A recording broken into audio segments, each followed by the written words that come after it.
welcome to another installment of the Fragments of Silicon Reviews. 4 reviews up this week, 3 reviews, 1 impressions, and we start off with a review of Aidan in Danger. At least that's what we're assuming that's pronounced. It could be Aidan. You know, there's no As a speech in normal the... person's name, it's usually Aidan, but Right, it's a but name he's you also... can pronounce. You could have it be pronounced Kelsey if you want. Well, that's how you would pronounce normal person, yes, but here's the thing. Aidan here is an elf, so they could very well be going fancy I guess. with the pronunciation. And there's no speech in the game, so can't hear it pronounced by anyone who wrote or worked with the material here. Anyway, putting that aside, we're just going to go with Aidan. Aidan in Danger is a retro-styled 2D platform game. The player takes the role of Aidan, the guardian of the last dragon, face challenging levels, menacing creatures, and an interdimensional villain, all while enjoying beautiful graphics and an exciting soundtrack. Right, so it bills itself as a retro-styled platform game. So it's been a while since we've had one of these on our program. One of these indistinct retro-styled platformers. Like, okay, you've got the you've got the pixel art that is evocative of nothing. Like, look at this game, and I don't mean this what's as an this? insult, but it looks very Yeah, similar to some of the games from Radalaika that I played. I'm like, the name Rodalaika had come up when I was playing this, at least in my mind, because I didn't usually play them because they usually, they sent us the console versions of games. The point is, this is completely the kind of game that they would pick up, not just in terms of graphics, because it's not just the fact that it's got an indistinct what system this is. Could be Super Nintendo, could be Genesis, could be Amiga. You can't really say. But it's also like it does have distinct designs. Like, Elf Boy here is very square. And I remember a few Rodalikia games having that same kind of, really taking that pixel art to its logical conclusion kind of character design as well. But as far as I can tell, as far as I've been able to research, Rodalikia was not involved with this. So, that aside, its general design, play control, etc., is pretty similar to the kind of platformers that Rodalikia would port to consoles. In that, this is a game that exists, as Petty Fan is fond of saying. It doesn't play bad or anything. It's a pretty rote platformer. Like, you move, you jump, you shoot your slingshot. You do the You collect, platformer thing. you collect coins, you collect the collectibles, in this case, 3 blue gems, not even like hidden gems. Not even really out of the way. Mild Like, inconveniences at worst. that is what I would put it about. It's like, not like, they're not pointless collectibles because if you get all the gems, you will be able to unlock the secret stage, which I did, because, like, seriously, these are some of the most unchallenging collectibles I've ever collected. Mm. That's not necessarily a value judgment, for the most part, except there's an expectation when it comes to collectibles, especially optional collectibles. They're usually supposed to be a lot more difficult to get. That's like the reward and challenge aspect of that particular dynamic.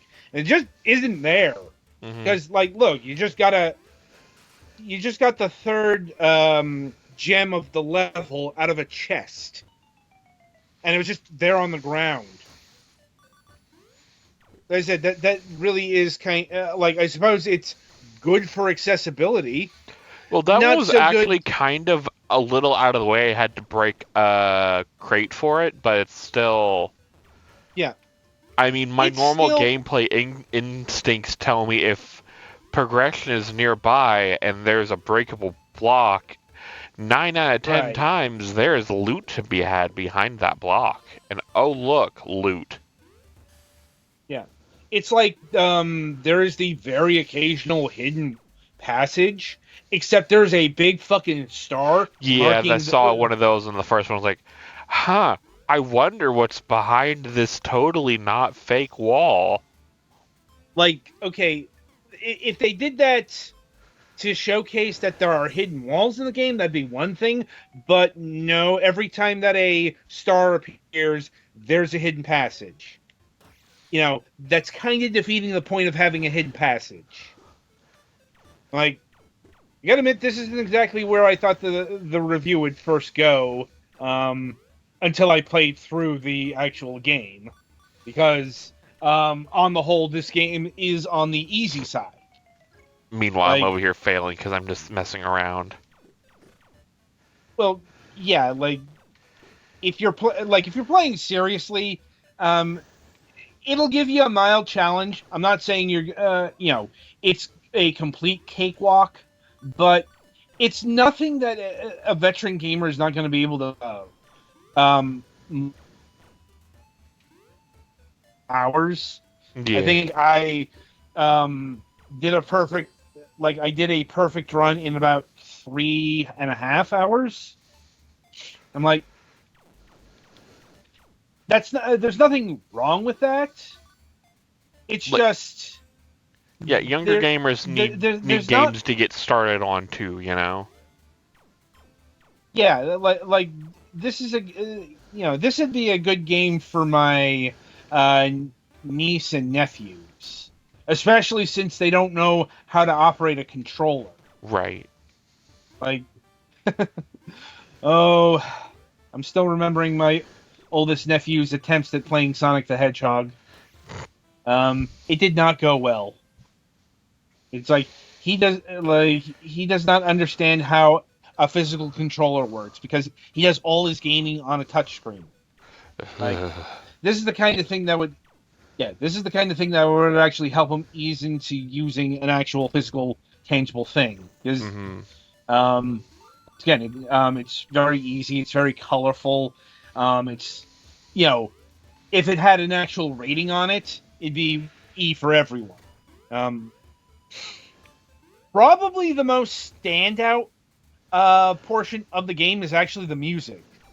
Like, the music is better than it has any right to be.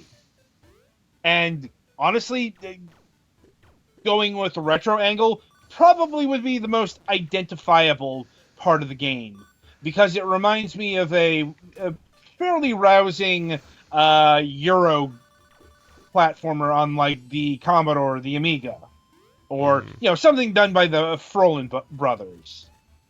Oh god, that's a name. I mean, not as good as that, but yeah, in that wheelhouse, that very loose, unbounded statico melody that's so distinctive of Euro games of old computer vintage, or the demo scene.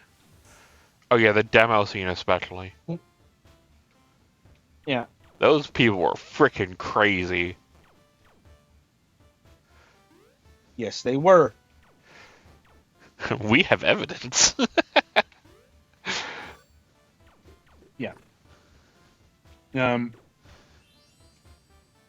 And honestly, that's about it. This is as standard as a platformer as you can get. It's not bad, but it's not particularly great either. Like, There's only, what, 30 levels, it seems? Yep. And they're not very long. They're not very challenging. Things do get harder. There is a learning curve or a difficulty curve, and you will get a extra move halfway through the game. Um, like you will get an air dash or a dash, but you're primarily using that to dash in the air. Like there are specific parts of a level where you have to air dash. It's a minor inconvenience. Right. Like so much of this game. Once again, I'm not saying it's bad or anything. It's just, like you mentioned, you would have handed this to your niece and nephew. Yeah. Maybe even my youngest nephew would not have a problem getting through the first few stages because he's like 5. Like,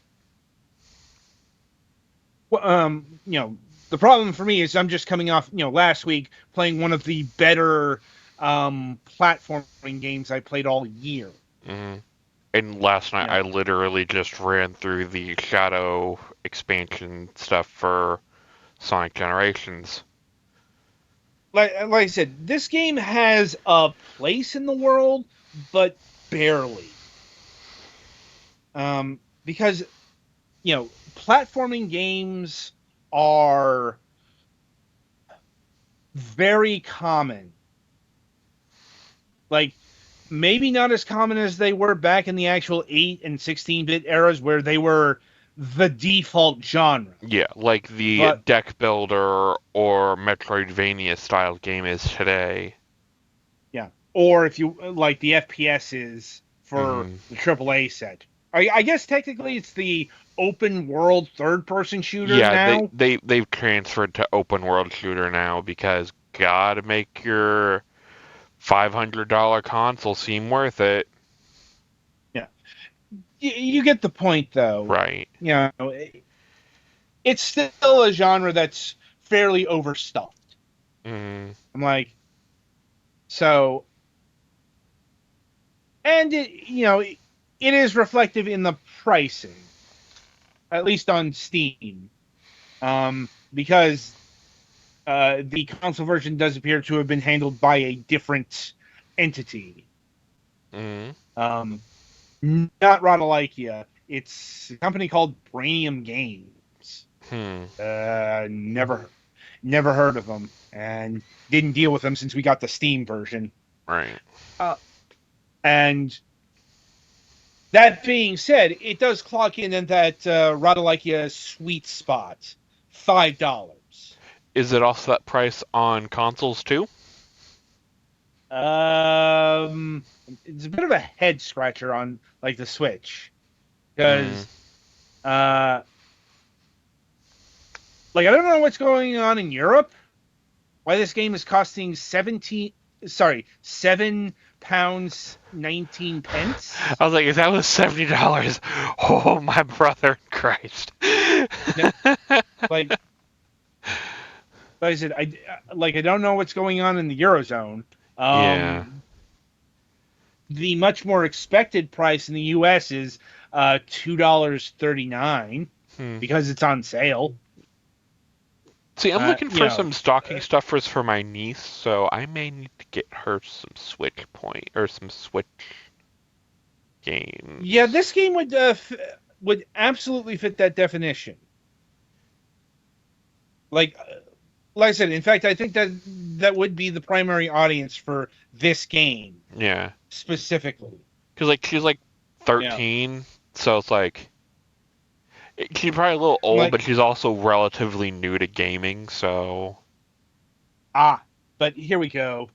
The actual price on consoles, the Switch is $8, $7.99. But the thing is, it is on sale until November 15th. So it's actually cheaper on Switch right now until the middle of next month. Henceforth, it'll be more expensive than the Steam version. This is what happens when you have different entities handling the publishing on different platforms. I know. So, if you want to make this a stocking stuffer, you have a few weeks. Yeah. I'll see what Anyways, I can do. Yeah. Anyway, so any other questions, comments, or concerns over Aidan in Danger? I think I'm good. All right. I already So, said my yeah. comments. Yeah, that'll about do it for this game. Be sure to tune in after the break as Petty Fan gives his impressions on Base Defense, Rhythm Meets Strategy.